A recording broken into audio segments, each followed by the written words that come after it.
Film fans of YouTube, hello and welcome back to the channel. I am Josh, the Movie Apprentice, and you know why we're here. It's Friday, it's New Masters of the Air Day, and part 6 follows up from part 5, which was quite a heavy emotional episode. So how does part 6 detoxify us from what was quite a heavy episode last week? Well, like how part 4 was sort of a come down from part 3, part 6 very much takes the same role in this scenario. And I will say that unlike part 4, which for me was very unfocused, part 6 actually has some good stuff in there, which is quite interesting considering that we follow not 2 plot threads, but 3 plot threads in this episode. We have Crosby, who is reeling from the death of Bubbles as he is sent to this conference as a way to basically unwind. We also have Rosenthal, who after doing 3 missions in 3 days, his whole crew is sent on a little bit of a retreat, but Rosenthal is still very much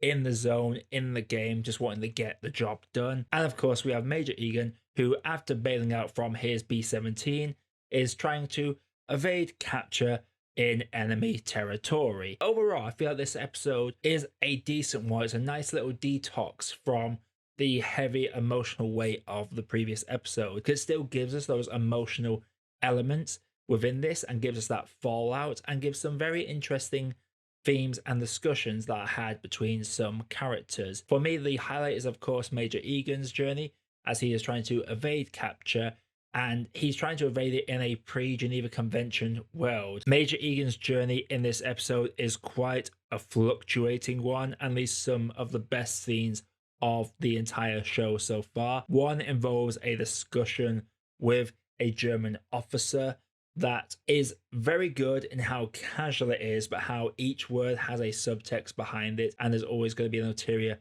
motive. Now, Rosenthal, he is very much being built up in this episode to really take over, as obviously we've had Major Clevin and Major Egan being the faces of the Bomber Division, the 100th, but they are now currently out of the picture, so Rosenthal is really getting pulled in more to take a more center stage role within the rest of the series. This idea of, do we talk about the hell we've been through, or do we just keep our heads down and get on with it? There are conflicting outlooks when it comes to Rosenthal and the Doctor discussing this, and it's a very good scene. Like, the dialogue exchange between characters in this episode is probably some of the strongest that the show has given us so far. Crosby's plot is easily the weakest part of the episode, but I wouldn't say it was a bad part of the episode. It's good, but it doesn't have as much emotional weight as some of the conversations had between characters in Rosenthal and Egan's side of the story in this episode. When it comes to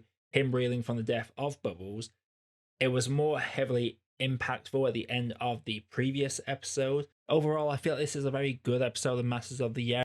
It's very much focusing on the aftermath of these missions and the weight and the strain it is taking on all these men, and I really like the discussions had between it. My 2 favorite scenes in this episode are the conversation between Rosenthal and a doctor, and the conversation between Egan and a German officer. And while there are a few moments in this episode that feel like obligatory nods to certain events that did happen, they don't shy away from the actual core of the episode itself. It has some very hard-hitting scenes, and the way that some of the heavier scenes juxtapose with some of the more relaxed scenes in this could have made the episode flop, but for me, it worked really well. I would say it's a very decent episode, not as good as part 5, but Masters of the Air now does very much feel like it has an identity. We can now name these characters on site, and the actors have now fully sunk into the role, and the way the episode finishes, I will say, is very cathartic. I kind of knew where it was going to go through my little nosyings in between episodes,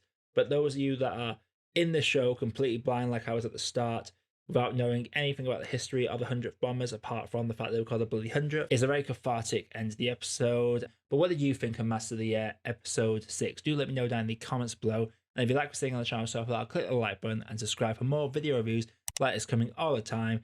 I am reviewing Master of the Air right to the end, and maybe I'll do a full series review once the show finishes. We'll see. Going into this episode, like I said, it's a big detox on what we have seen previously. After last week's heaviness, it doesn't shy away from the heaviness. It just strips it back a little bit and really focuses on the human aspect of things. And we have now come to really get to know and grow with the men that are still standing. Some of the statistics presented by our narrator are astounding to hear. There is going to be a massive shift between what we've seen in the first 6 parts versus the last 3. So I cannot wait to experience what is to come next. Overall, I'm going to have a say that Master of the Year Part 6 is a good cup of tea. So Master of the Year, seen it? Let me know what you thought down in the comments below. Coming up on the channel, not sure what I'm going to be reviewing next. Also, we have Dune Part 2 coming out very soon. And I'll be seeing a few films tomorrow that I will probably, some I'll review, some I'll just do quick thoughts on. So stay tuned for those. I will probably look at Demon Slayer next. I think that's my plan going forward.